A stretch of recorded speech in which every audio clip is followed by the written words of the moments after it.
What's up, guys? I hope you're having a great day. Today, I want to talk about why mindset is so important and tell it in a way that is both interesting, easy to follow, and makes it easy for you to make different decisions in the future. So, here we go.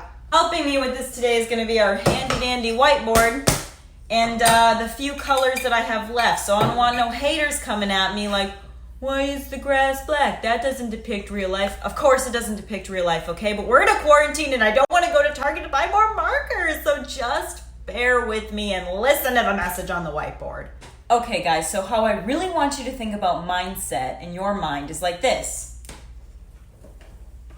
Your mind is the soil to which you are going to plant plentiful crops. And your thoughts are the seeds. So depending on how nutrient dense your soil is going to determine how well these seeds grow. And on top of that, the type of seeds you are planting, the type of thoughts that you have is going to determine what kind of plants or consequences that you get. The way that you grow the seeds is determined by your actions, your habits, the things that you take into daily life. Now, this first part here is really important because if we don't have nutrient-dense soil, if we aren't planting seeds from crops that are good for us, thoughts that are good for us, how can we expect to create habits and grow trees, aka a lifestyle that we like or that is good for us? We simply can't. You can't grow a healthy plant from toxic soil. So if you want to change the things in your life, you have to start with the soil.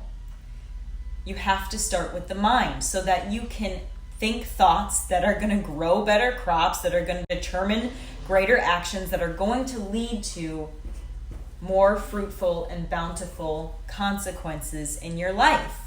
So how do we do that? Well, the first step to doing that is really just becoming aware. What crops are in my garden? Do I like these crops? Are they benefiting me? Because usually we don't change things because we don't know they're there. We're not even aware of them. And then we have to go backwards, right? We can't all of a sudden just start changing the soil because this is what's grown all of this stuff, all of our habits, everything like that.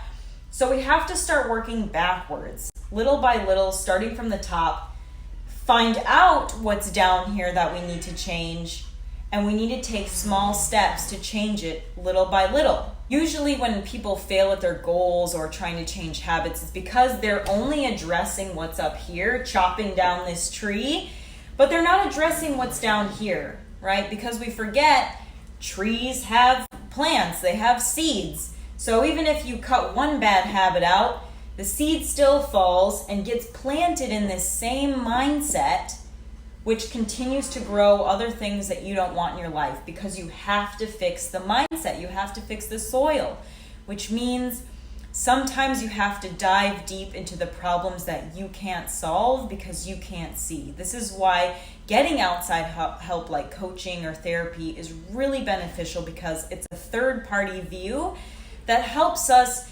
determine these behaviors and patterns that we may not have even recognized before. On top of that, it's very important to take responsibility for our mindset and the plants that we are growing because they do have seeds. Our energy does translate to other people.